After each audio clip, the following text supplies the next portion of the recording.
नमस्कार मित्रों, आप सभी का स्वागत है आपके अपने इस कहानी चैनल कथा साहित्य दर्पण में, जिसमें महत्वपूर्ण कहानियों की श्रृंखला के अंतर्गत आज हम सुनेंगे मुंशी प्रेमचंद्र जी के द्वारा लिखी हुई एक प्रसिद्ध कहानी।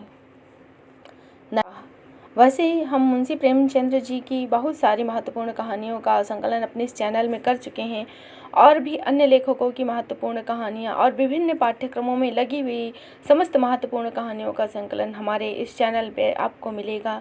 तो आपसे एक विनम्र अनुरोध है कि आप हमारे चैनल को सब्सक्राइब अवश्य करें और कहानी पसंद आए तो लाइक भी करें। तो चलिए अधिक विलंब ना करते हुए चलते हैं कहानी पर। यह कहानी मुंशी प्रेमचंद्र के द्वारा लिखी हुई एक प्रसिद्ध कहानी है और मुंशी प्रेमचंद्र जी जिनको किसी परिचय की आवश्यकता नहीं, वह स्वयं एक युग पुरुष हैं जिन्होंने हिंदी कहानी में उपन्यास में अपना अनुपम योगदान दिया, जिसलिए आप कहानी सम्राट और उपन्यास सम्राटकार कहलाते। तो चलिए कहानी पर चलते हैं। हमारी देह पुरानी है लेकिन इसमें सदैव नया रक्त दौड़ता रहता है। नए रक्त के प्रवाह ही हमारे जीवन का आधार है। पृथ्वी की इस चिरंतन व्यवस्था में यह नयापन उसके एक अणु में, एक एक कण में, तार में बसे हुए स्वरों की भांति गूंजता रहता है। यह 100 साल की बुढ़िया आज भी नवेली दुल्हन बनी हुई है। जब से लाला डंगामल ने नया विवाह किया है, उनका यौवन नए सिरे से जाग उठा है। जब पहले स्त्री जीवित थी तब वे घर में बहुत कम रहते थे। प्रातः 10 से 11 बजे तक वे पूजा पाठ ही किया करते थे, फिर भोजन करके दुकान चले जाते थे। वहाँ से रात 1-2 बजे लौटते और थके मांदे सो जाते। यदि लीला कभी कहती जरा और सवेरे आया करो तो बिगड़ जाते। कहते तुम्हारे लिए क्या दुकान छोड़ दूँ या रोजगार बंद कर दूँ। ये वह जमाना नहीं है कि एक लोटा जल चढ़ाकर लक्ष्मी प्रसन्न कर ली जाए। आज उनकी चौखट पर माथा रगड़ना पड़ता है जब भी उनका मुंह सीधा नहीं होता।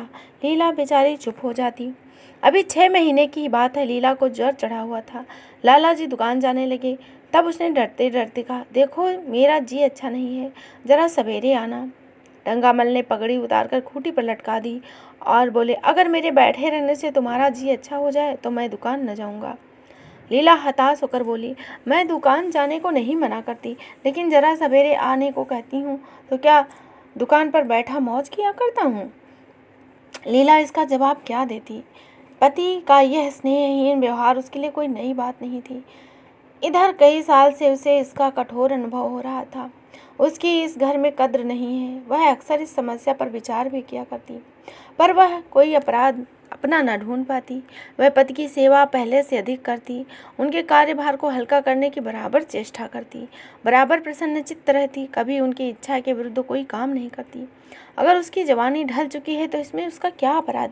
किसकी जवानी सदैव स्थिर रहती है। अगर उसका स्वास्थ्य उतना अच्छा नहीं है तो इसमें उसका क्या दोष है। किसका स्वास्थ्य हमेशा अच्छा रहता है। इस सब के लिए उस बेकसूर को क्यों दंड दिया जाता है।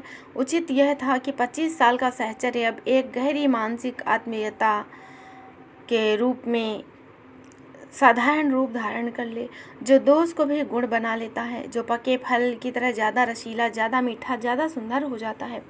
लेकिन लाला जी के वणिक हृदय हर एक पदार्थ को वाणिज्य की तराजू से तौलते थे। बूढ़ी गाय जब तक दूध न दे, न बच्चे दे, तब उसके लिए गौशाला ही सबसे अच्छी जगह होती है। उनके विचार में लीला के लिए इतना ही काफ़ी था कि घर की मालकिन बनी रहे, आराम से खाए और पड़ी रहे। उसके अख्तियार में है, चाहे वह जितने जेवर बनवाए, चाहे जितना स्नान व पूजा करे, केवल उनसे दूर रहे। मानव प्रकृति की जटिलता का एक रहस्य यह था कि डंगामल जिस आनंद से लीला को वंचित रखना चाहते थे, जिसकी उसके लिए कोई ज़रूरत ही नहीं समझते थे, खुद उसके प्राप्ति के लिए सदैव प्रयत्नरत रहते थे। लीला 40 वर्ष की होकर बूढ़ी समझ ली गई, किंतु वे 43 के होकर अभी भी जवान थे। जवानी के उन्माद और उल्लास से भरे हुए लीला से अब उन्हें एक तरह की अरुचि हो गई। वे दुखी अपनी त्रुटियों का अनुभव कर प्रकृति के निर्दय आघातों से बचने के लिए रंग व रोगन की आड़ लेती तो लाला जी उसके बूढ़े नखरों से और भी घृणा करने लगती। वे कहते, वाह हरी तृष्णा, 7 लड़कों की तो माँ हो गई, बाल खिचड़ी हो रहे हैं, चेहरा धुले हुए फैला लैन की तरह सिकुड़ गया है, मगर अपने को अभी भी महावर, सिंदूर, मेहंदी और उपटन की हवस बाकी है। औरतों को स्वभाव भी कितना विचित्र है, ना जाने क्यों बनाव श्रृंगार पर इतना जान देती हैं। पूछो अब तुम्हें और क्या चाहिए। क्यों नहीं समझ लेती कि जवानी विदा हो गई। इन उपादानों से वह बुलाई नहीं जा सकती, लेकिन वे खुद जवानी के स्वप्न देखते थे। उनकी जवानी की तृष्णा अभी शांत न हुई। जाड़ों में रसों और पाव का सेवन करते, हफ्ते में 2 बार खिजाब लगाते, एक डॉक्टर से मंकी ग्लैंड के विषय में पत्र व्यवहार करा करते थे। लीला उन्हें असमंजस में देख कातर स्वर में पूछती, कुछ बतला सकते हैं, कै बजे आओगे? लाला जी ने शांत भाव से पूछा, तुम्हारा जी आज कैसा है? लीला क्या जवाब दी? अगर कहती है कि बहुत खराब है तो शायद वे वहाँ से बैठ ही जाएं और उसे जली कटी सुनाकर अपने दिल का बुखार निकाल ले, और अगर कहती है अच्छी है तो निश्चिंत होकर 2 बजे तक कहीं खबर नहीं लेंगे। इसी दुविधा से डरते डरते बोली, अब हल्का तो है जी, लेकिन कुछ भारी भी है। तुम जाओ दुकान पर, लोग तुम्हारी राह देख रहे होंगे। हाँ, ईश्वर के लिए 1-2 न बजाना। लड़के सो जाते हैं तो मुझे अच्छा नहीं लगता, जी घबराता है। सेठ जी ने अपने स्वर में स्नेह की चाशनी देकर कहा, 12 बजे तक आ जाऊंगा जरूर। लीला का मुख धूमिल हो गया। उसने कहा, 10 बजे तक नहीं आ सकते? 11:30 से पहले किसी तरह नहीं आया। 10:30? अच्छा, 11 बजे। लाला विदा करके चले गए, लेकिन 10 बजे रात्रि को एक मित्र ने मुजरा सुनने के लिए बुला भेजा। इस निमंत्रण को कैसे इनकार कर देते? जब एक आदमी अपनी खातिर बुलाता है तो यह कहाँ की भलमन चाहत है कि आप उस निमंत्रण को अस्वीकार कर दें। लाला जी मुजरा सुनने चले गए। 2 बजे लौटे, चुपके से आकर नौकर को जगाया और अपने कमरे में आकर लेट रहे। लीला उनकी राह देखती रही, प्रतिक्षण विकल वेदना का अनुभव करती हुई न जाने कब सो गई। अंत को इस बीमारी ने अभागिनी लीला की जान लेकर ही छोड़ा। लाला जी को उसके मरने का बड़ा दुख हुआ। मित्रों ने संवेदना के तार भेजे। एक दैनिक पत्र ने शोक प्रकट करते हुए लीला के मानसिक और धार्मिक सद्गुणों का खूब बखान किया। लाला जी ने इन सभी मित्रों को हार्दिक धन्यवाद दिया और लीला के नाम से बालिका विद्यालय में 5 वजीफे प्रदान किए। मृतक भोज तो जितना समारोह से किया गया वह नगर के इतिहास में दर्ज हो गया। 1 महीना भी ना गुजरने पाया कि लाला के मित्रों ने चारा डालना शुरू कर दिया। उसका असर यह हुआ कि 6 महीने की विधुरता के तप के बाद उन्होंने दूसरा विवाह कर लिया। आखिर बेचारे क्या करते? जीवन में एक सहचरी की आवश्यकता तो थी ही, और इस उम्र में तो एक तरह से अनिवार्य हो गई थी। जब से नई पत्नी आई, लाला जी के जीवन में आश्चर्यजनक परिवर्तन हो गया। दुकान से अब उतना प्रेम नहीं रहा। लगातार हफ्तों न जाने पर भी उनके कारोबार में कोई हर्ज नहीं होता। जीवन के उपयोग की जो शक्ति दिन प्रतिदिन क्षीण हो जा रही थी, अब वह छींटे पाकर सजीव हो गई। सूखा पेड़ हरा हो गया, उसमें नई नई कोपलें फूटने लगी। मोटर नई आ गई, कमरे नए फर्नीचर से सजा दिए गए, नौकर भी सभी संख्या में बढ़ गए, रेडियो आ गया और प्रतिदिन नए नए उपहार आने लगे। लाला जी की बूढ़ी जवानी जवानों की जवानी से भी प्रखर हो गई, उसी तरह जैसे बिजली के प्रकाश चंद्रमा के प्रकाश से ज़्यादा स्वच्छ और मनोरंजक होते हैं। लाला जी को उनके मित्र इस रूपांतरण पर बधाइयाँ देते और गर्व से कहते, भाई हम तो हमेशा जवान रहे और हमेशा जवान रहेंगे। बुढ़ापा यहाँ आए तो उसके मुंह में कालिख लगाकर गधे पर उल्टा सवार करा के शहर से निकाल दो। जवानी और बुढ़ापे को न जाने के लोग अवस्था से संबद्ध कर देते हैं। जवानी की उम्र में उतना ही संबंध है जितना धर्म का आचार से, रुपए का ईमानदारी से, रूप का श्रृंगार से। आजकल के जवानों को आप जवान कहेंगे? उनकी 1000 जवानियों को अपने 1 घंटे से भी ना बदलूं। मालूम होता है उनकी ज़िंदगी में कोई उत्साह नहीं है, कोई शौक ही नहीं। जीवन क्या है? गले पड़ा हुआ है, एक ढोल है। यही शब्द घटा बढ़ाकर वे आशा के हृदय पटल पर अंकित कर रहे थे। उनके उससे बराबर सिनेमा, थिएटर और दरिया के शहर के लिए आग्रह करते, लेकिन आशा को ना जाने इन बातों में जरा सी भी रुचि नहीं थी। वह जाती तो थी, मगर टाल टूल करेंगे बहुत बाद में। एक दिन लाला ने आकर कहा, चलो आज बजरे पर दरिया के सैर करें। वर्षा के दिन थे, दरिया चढ़ा हुआ था। मेघमालाएं अंतर्राष्ट्रीय सेनाओं की भांति रंग बिरंगी वर्दियां पहने आकाश में कवायद कर रही थी। सड़क पर लोग मलार और 12मासा गाते चले जा रहे थे। बागों में झूले पड़े हुए थे। आशा ने बेदिली से कहा, मेरा जी नहीं चाहता। लाला जी ने मृदु प्रेरणा के साथ कहा, तुम्हारा कैसा मन है जो आमोद प्रमोद को नहीं चाहता? चलो जरा दरिया की सैर करो। सच कहता हूँ, बजरे पर बड़ी बहार होगी। आप जाएं, मुझे काम करने हैं। काम करने को तो आदमी है, तुम क्यों काम करोगी? महाराज अच्छा सालन नहीं पकाता, आप खाने बैठेंगे तो यूं ही उठ जाएंगे। आशा अपने अवकाश का बड़ा भाग लाला जी के लिए तरह तरह का भोजन पकाने में ही लगाती थी। उसने किसी से सुन रखा था कि यदि एक विशेष अवस्था के बाद पुरुष के जीवन का सबसे बड़ा सुख रसना का स्वाद ही रह जाता है। लाला जी की आत्मा खेल उठी। उन्होंने सोचा आशा को उनसे कितना प्रेम है। वह दरिया की सैर को उनकी सेवा के लिए छोड़ रही है। एक लीला थी कि मान न मान चलने को तैयार ही रहती थी। पीछा छुड़ाना पड़ता था, खामख्वाह सिर पर सवार हो जाती थी और सारा मजा किरकिरा कर देती थी। स्नेह भरे उलाहने से बोले, तुम्हारा मन भी विचित्र है। अगर एक दिन सालन फीका ही रहेगा तो ऐसा कौन सा तूफान आ जाएगा। तुम तो मुझे बिल्कुल निकम्मा बनाए देती हो। अगर तुम न चलोगी तो मैं भी नहीं जाऊँगा। आशा ने जैसे गले से फंदा छुड़ाते हुए कहा, आप भी तो मुझे इधर उधर घुमाकर मेरा मिजाज बिगाड़ देते हैं। यह आदत पड़ जाएगी तो घर का धंधा कौन करेगा। मुझे घर के धंधे की रत्ती भर परवाह नहीं है, बाल बराबर भी नहीं। मैं चाहता हूँ तुम्हारा मिजाज बिगड़े और तुम गृहस्थी की चक्की से दूर रहो। तुम मुझे बार बार आप क्यों कहती हो। मैं चाहता हूँ तुम मुझे तुम कहो, गालियाँ दो, धौंस जमाओ। तुम तो मुझे आप कह के जैसे देवता के सिंहासन पर बिठा देती हो। मैं अपने घर में देवता नहीं, चंचल बालक बनना चाहता हूँ। आशा ने मुस्कुराने की चेष्टा से कहा, भला मैं आपको तुम कहूँगी। तुम बराबर वालों को कहा जाता है, बड़ों को नहीं। मुनीम ने 1 लाख के घाटे की खबर सुनाई होती तो शायद लाला जी को इतना दुख न होता जितना आशा के इन कठोर शब्दों से। उनका सारा उत्साह, सारा उल्लास जैसे ठंडा पड़ गया। सिर पर बाकी रखी हुई फूलदार टोपी, गले में पड़ी हुई जोगिया रंग की चुनरी, सफ़ेद चादर, वह तंजेब का बेलदार कुर्ता जिसमें सोने के बटन लगे हुए थे, यह सारे ठाठ उन्हें हाथ से पत जान पड़े। जैसे सारा नशा किसी मंत्र से उतर गया हो। निराश होकर बोले, तो तुम्हें चलना नहीं है। मेरा जी नहीं चाहता तो मैं भी न जाऊं। मैं आपको कब मना करती हूँ। फिर आप कहा। आशा ने जैसे भीतर से जोर लगाकर कहा, तुम, और उसका मुखमंडल लज्जा से आरक्त हो गया।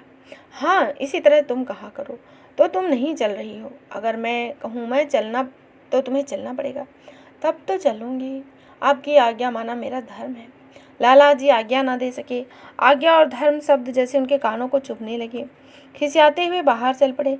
उस वक्त आशा को उन पर दया आ गई और बोली, तो कब तक लौटेंगे। मैं नहीं जा रहा। अच्छा, मैं भी चलती हूँ। जैसे कोई जिद्दी लड़का रोने के बाद अपनी इच्छित वस्तु पाकर उसे पैरों से ठुकरा देता है, उसी तरह लाला जी ने मुंह बनाकर कहा, तो तुम्हारा जी नहीं करता तो ना चलो। मैं आग्रह नहीं करता।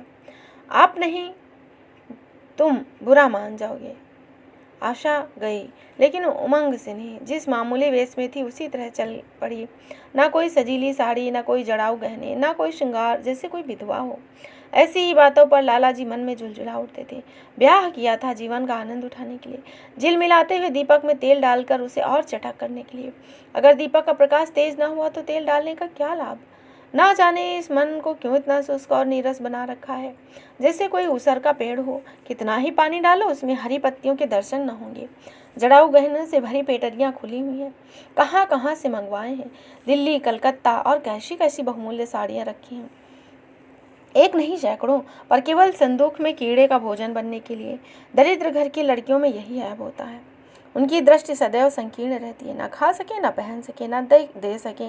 उन्हें तो खजाना भी मिल जाए तो यही सोचती रहेंगी कि खर्च कैसे करेंगी। दरिया की सैर तो हुई, पर विशेष आनंद न आया। कई महीने तक आशा की मनोवृत्तियों को जगाने का असफल प्रयास कर लाला जी ने समझ लिया इसकी पैदाइश ही मुर्रमी है, लेकिन फिर भी निराश न हुए। ऐसे व्यापार में एक बड़ी रकम लगाने के बाद वे उससे अधिक लाभ उठाने की बड़ी प्रवृत्ति को कैसे त्याग देते। विनोद की नई नई योजनाएं पैदा की जाती। ग्रामोफोन अगर बिगड़ गया है, गाता नहीं या फिर साफ आवाज़ नहीं निकलती, तो उसकी मरम्मत करानी पड़ेगी। उसे उठाकर रख देना तो मूर्खता है।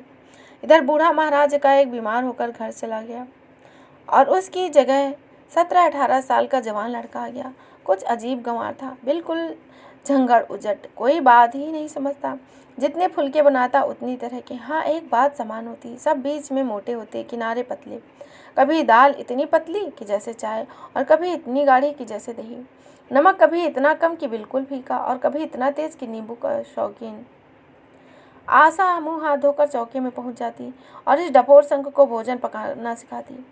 एक दिन उसने कहा, तुम कितने नालायक आदमी हो जुगल। आखिर इतनी उम्र तक तुम घास खोदते रहे या भाड़ झोंकते रहे कि फुलके तक नहीं बना सकते। जुगल आंखों में आंसू भरकर कहता, बहू जी, अभी मेरी उम्र ही क्या है, 17वां ही तो पूरा हुआ है। आशा को उस पर हंसी आ गई। उसने कहा, तो रोटियां पकाना क्या 10-50 साल में आता है। आप 1 महीना सिखा दें बहू जी, फिर देखिए मैं कैसे फुलके खिलाता हूँ। जी खुश हो जाए। जिस दिन मुझे फुलके बनाने आ जाएंगे मैं आपसे कोई इनाम लूँगा। सालन तो अब मैं कुछ कुछ बनाने लगा हूँ। क्यों? आशा ने हौसला बढ़ाने वाली मुस्कुराहट के साथ कहा। सालन नहीं, वो बनाना आता है। अभी कल ही नमक इतना तेज़ था कि खाया न गया।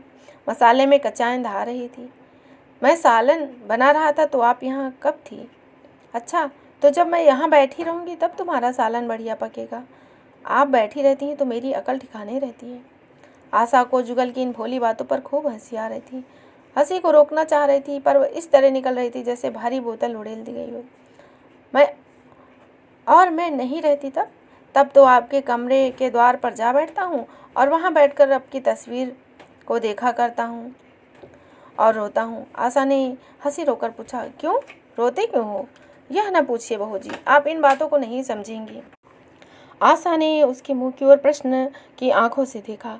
उसका आशा कुछ तो समझ गई पर ना समझने का बहाना किया। तुम्हारे दादा आ जाएंगे तब तुम चले जाओगे। और क्या करूँगा बहू जी, यहाँ काम कौन दिलवाएगा?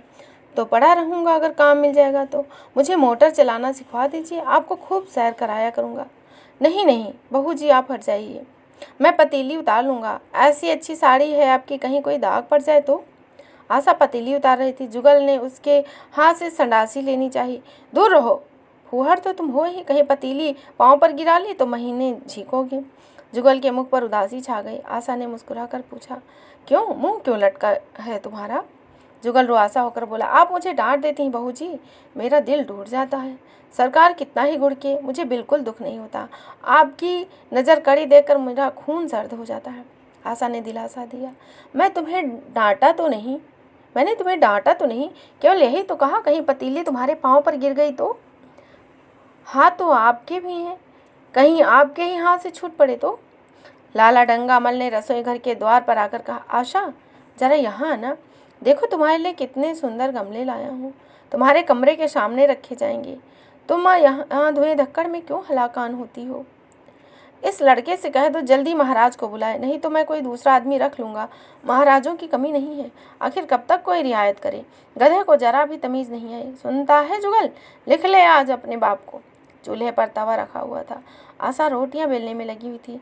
जुगल तवे के लिए रोटियों का इंतजार कर रहा था। ऐसी हालत में भला आशा कैसे गमले देखने जाती? उसने कहा, जुगल रोटियां टेढ़ी मेढ़ी बेल कर डाल देगा। लाला जी ने कुछ चिढ़कर कहा, अगर रोटियां टेढ़ी मेढ़ी बेलेगा तो निकाल दूंगा। आशा अनसुनी करके बोली, 5 दिन में सीख जाएगा, निकालने की क्या ज़रूरत है? तुम आकर बतला दो गमले कहाँ रखे जाएं। कहती तो हूँ रोटियां बेलकर आ जाती हैं। नहीं, मैं कहता हूँ तुम रोटियां मत बेलो, आप तो खामखा जिद करती हैं। लाला जी सन्नाटे में आ गए। आशा ने कभी इतनी रुखाई से उन्हें जवाब न दिया था, और यह केवल रुखाई न थी, इसमें कटुता भी थी। लज्जित होकर चले गए। उन्हें ऐसा क्रोध आ रहा था कि इन गमलों को तोड़कर फेंक दे और सारे पौधों को चूल्हे में डाल दे। जुगल ने सहमे हुए स्वर में कहा, आप चली जाएं बहू जी, सरकार बिगड़ जाएंगे। बको मत, जल्दी जल्दी फुलके सेको, नहीं तो निकाल दिए जाओगे। और आज मुझसे रुपए लेकर अपने लिए कपड़े बनवा लो, भिखमंगों की सी सूरत बनाए रहते हो। और बाल क्यों इतने बढ़ा रखे हैं, तुम्हें नाई नहीं जुगाड़ता क्या? जुगल ने दूर की बात सोची, बोला, कपड़े बनवा लूँ तो दादा साहब को क्या हिसाब दूंगा? अरे पागल, मैं हिसाब से नहीं देने को कहती हूँ, मुझसे ले जाना। जुगल कहिलापन की हंसी हंसा। आप बनवाएंगी तो अच्छे कपड़े लूँगा, खद्दर के मलमल का कुर्ता, खद्दर की धोती, रेशमी चादर और अच्छा चप्पल। आशा ने मीठी मुस्कान से कहा, और अगर अपने दाम से बनवाओगे तो? तब कपड़े ही क्यों बनवाऊंगा। बड़े चालाक हो तुम। जुगल ने अपनी बुद्धिमत्ता का प्रदर्शन किया। आदमी अपने घर में सूखी रोटियां खाकर सो रहता है, लेकिन दावत में अच्छे से अच्छे पकवान ही खाता है। वहाँ भी यदि रूखी रोटियां मिले तो क्या दावत। यह सब मैं नहीं जानती। एक गाढ़े का कुर्ता बनवा लो और एक टोपी ले लो, हजामत के लिए 2 आने ऊपर से ले लो। जुगल ने मान करके कहा, रहने दीजिए, मैं नहीं लेता। अच्छे कपड़े पहनकर निकलूँगा तो आपकी याद आएगी, सड़ियल कपड़े पहनकर तो और जी चलेगा। तुम स्वार्थी हो, मुफ्त के कपड़े लोगे और साथ ही बढ़िया भी। जब यहाँ से जाने लगूँ तो आप मुझे अपना एक चित्र दे दीजिएगा। मेरा चित्र लेकर क्या करोगे? अपनी कोठरी में लगाऊंगा और नित्य देखा करूंगा। बस वही साड़ी पहनकर खिंचवाना जो कल पहनी थी, और वही मोतियों की माला भी जो मुझे नंगी नंगी सूरत पर अच्छी नहीं लगती। आपके पास तो बहुत गहने होंगे, आप क्यों नहीं पहनती? तो तुम्हें गहने अच्छे लगते हैं? बहुत। लाला जी ने फिर आकर जलते हुए मन से कहा, अभी तक तुम्हारी रोटियां नहीं पकी जुगल। अगर कल से तूने अपने आप रोटियां अच्छी ना पकाई तो कल मैं तुझे निकाल दूंगा। आशा ने तुरंत हाथ मुंह धोया और बड़े प्रसन्न मन से लाला जी के साथ गमले देखने चली गई। इस समय उसकी छवि में प्रफुल्लता की रौनक थी, बातों में जैसे शक्कर घुली हुई थी। लाला जी का सारा खिसियानापन मिट गया। उसने गमले को मुग्धा आंखों से देखा। उसने कहा, मैं इनमें से कोई गमला न जाने दूंगी, सब मेरे कमरे के सामने रखवा दो। वाह, कितने सुंदर पौधे हैं, इनके हिंदी के नाम भी मुझे बतला देना। लाला जी ने छेड़ा, सब गमले क्या करोगी, 10-5 पसंद कर लो, शेष मैं बाहर रखवा दूंगा। नहीं जी, मैं एक ना छोड़ूंगी, सब यहीं रखे जाएंगे। बड़ी लालचीन हो तुम। लालचीन ही सही, मैं आपको एक भी न दूंगी, 2-4 तो दे ही दो, इतनी मेहनत से लाया हूँ। जी नहीं, एक भी नहीं मिलेगा। दूसरे दिन आशा ने अपने को आभूषणों से खूब सजाया और फिरोजी साड़ी पहनकर निकली। तब लाला जी की आंखों में ज्योति आ गई। समझे अवश्य ही अब उनके प्रेम का जादू कुछ कुछ चल रहा है। नहीं तो उनके बार बार आग्रह करने पर भी, बार बार याचना करने पर भी उसने कोई आभूषण न पहना, कभी कोई मोतियों का हार गले में नहीं लेती थी, वह भी ऊपरी मन से। अगर कोई पहन भी ले तो आज वह आभूषणों से अलंकृत होकर फूली नहीं समा रही, इतराती जाती है, मानो कहती हो, देखो मैं कितनी सुंदर हूँ। पहले जो बंद कली थी आज वह खिल गई है। लाला जी पर घड़ों नशा चढ़ा हुआ था। वे चाहते थे उनके मित्र और बंधु वर्ग आकर इस सोने की रानी के दर्शन करें और आंखें ठंडी करें। देखो कितनी सुखी, संतुष्ट और प्रसन्न है। जिन विद्रोहियों ने विवाह के समय तरह तरह की आशंकाएं की थी, वे आंखें खोलकर देखें कि डंगामल कितना सुखी है। विश्वास, अनुराग और अनुभव के चमत्कार से उनका मन विचलित हुआ। उन्होंने प्रस्ताव किया, चलो कहीं घूम आए, बड़ी मज़ेदार हवा चल रही है। आशा इस वक्त कैसे जा सकती थी, अभी उसे रसोई में जाना था, वहाँ से कहीं 12-1 बजे फुर्सत मिलेगी, फिर घर के दूसरे धंधे सिर पर सवार हो जाएंगे। सैर सपाटे के पीछे क्या घर चौपट कर दे। सेठ जी ने उसका हाथ पकड़ा और कहा, नहीं, आज मैं तुम्हें रसोई में नहीं जाने दूंगा। महाराज के कि कुछ ना होगा तो आज उसकी सामत भी आ जाएगी। आशा के मुख पर सेवा प्रफुल्लता जाती रही, मन उदास हो गया। एक सोफे पर लेटकर बोली, आज ना जाने क्यों कलेजे में मीठा मीठा दर्द हो रहा, ऐसा दर्द कभी नहीं होता। सेठ जी घबरा उठे, यह दर्द कब से हो रहा है? हो तो रहा है रात से ही, लेकिन अभी कुछ कम हो गया है, अब फिर होने लगा, रह रहकर जैसे चुभन होती है। सेठ जी की एक बात सोचकर दिल ही दिल में वह फूल उठे। अब वे गोलियां रंगला रही हैं। राजवैद्य जी ने कहा था कि जरा सोच समझ कर इसका सेवन कीजिएगा। क्यों ना हो, खानदानी वैद्य हैं, इनके बाप बनारस के महान चिकित्सक थे, पुराने और परिचित नुस्खे हैं इनके पास। उन्होंने कहा था रात से ही यह दर्द हो रहा है। तुमने मुझसे नहीं कहा, नहीं तो वैद्य जी से कोई दवा मंगाता। मैंने समझा था आप अच्छा हो जाएगा, मगर बढ़ रहा है। दर्द कहाँ हो रहा है, जरा देखो तो, कुछ सूजन तो नहीं है। सेठ जी ने आशा के आंचल की तरफ हाथ बढ़ाया। आशा ने शर्मा कर सिर झुका लिया। उसने कहा, यह तुम्हारी शरारत मुझे अच्छी नहीं लगती। मैं अपनी जान से मरती हूँ और तुम्हें हंसी सूझ रही है। जाकर कोई दवा ला दो। सेठ जी ने अपने पुंसत्व का यह डिप्लोमा पाकर उससे कहीं ज़्यादा प्रसन्न मुद्रा दिखाई, जितना राय बहादुरी पाकर प्रसन्न हुआ जाता है उतने ही। इस विजय का डंका पीटे बिना उन्हें चैन कहाँ आ सकता था। जो लोग उनके विवाह के समय द्वेष की टिप्पणियाँ कर रहे थे, उन्हें नीचा दिखाने का अच्छा अवसर हाथ आया। और इतनी जल्दी पंडित भोलानाथ के पास गए और भाग्य ठोक कर बोले, भाई मैं तो बड़ी विपत्ति में फंस गया हूँ। कल से उनके कलेजे में दर्द हो रहा है, कुछ बुद्धि काम नहीं करती, कहती हैं ऐसा दर्द पहले कभी नहीं हुआ। भोलानाथ ने बहुत कुछ हमदर्दी न दिखाई। सेठ जी के यहाँ से उठकर अपने दूसरे मित्र लाला भागमल के यहाँ पहुँचे और उनसे भी लगभग इन्हीं शब्दों में शोक संवाद कहा। भागमल बड़ा सौदा था, मुस्कुराकर बोला, मुझे तो आपकी शरारत मालूम होती है। सेठ जी के बाँछे खिल गए। उन्होंने कहा, मैं अपना दुख सुना रहा हूँ और तुम्हें दिल लगी सोचती है, जरा भी आदमियत तुम्हें नहीं है। अरे मैं दिल लगी नहीं कर रहा हूँ, इसमें दिल लगी की क्या बात। वे है कमसिन कोमलांगी और आप ठहरे पुराने लठे दंगल के पहलवान। बस अगर यह बात न निकले तो मुँह मुड़ा लूँ। सेठ की आंखें जगमगा उठी, मन में यौवन की भावना प्रबल हो उठी और उसके साथ ही मुख पर यौवन की झलक आ गई। छाती जैसे कुछ फूल गए। चलते समय उनके पग कुछ अधिक मजबूती से जमीन पर पड़ने लगे और सिर की टोपी भी ना जाने कैसे बांकी हो गई। आकृति से बांकापन और शान बरसने लगी। जुगल ने आशा को सिर से पांव तक जगमगाते हुए देखकर कहा, बस बहू जी, आप इसी तरह ओढ़े रहा करो, पहने रहा करो, आज मैं आपको चूल्हे के पास ना आने दूंगा। आशा ने नयन बाढ़ चलाकर कहा, क्यों आज यह नया हुक्म क्यों? पहले तो तुमने कभी नहीं मना किया। आज दूसरी बात है, जरा सुनो तो क्या बात है। मैं डरता हूँ आप कहीं नाराज़ ना हो जाएं। नहीं नहीं, मैं नहीं नाराज़ होंगी, कहो तो। आज आप बहुत सुंदर लग रही। लाला गंगामल ने असंख्य बार आशा के रूप और यौवन की प्रशंसा की थी, मगर उनकी प्रशंसा में उन्हें बनावट की गंध आती थी। वह शब्द उनके मुख से निकलकर ऐसे लगते थे जैसे कोई पंगु दौड़ने की चेष्टा कर रहा हो। जुगल के इन सीधे शब्दों ने उस एक उन्माद छा दिया, नशा छा दिया, एक चोट थी जो आशा की सारी देह प्रकंपित कर गई। तो मुझे नज़र लगा दोगे जुगल? इस तरह क्यों घूरती हो? जब मैं यहाँ से चला जाऊँगा तो आपकी बहुत याद आएगी। रसोई पकाकर तुम सारा दिन क्या करते हो? दिखाई नहीं देते? सरकार रहते हैं इसीलिए नहीं आता। फिर अब तो मुझे जवाब मिल रहा है, देखिए भगवान कहाँ ले जाते हैं। आशा की मुख मुद्रा कठोर हो गई। उसने कहा, कौन तुम्हें जवाब दे रहा है? सरकार ही तो कह रहे थे तुझे निकाल दूंगा। अपना काम किए जाओ, कोई तुम्हें नहीं निकालेगा। अब तो तुम फुलके भी अच्छे बनाने लगी हो।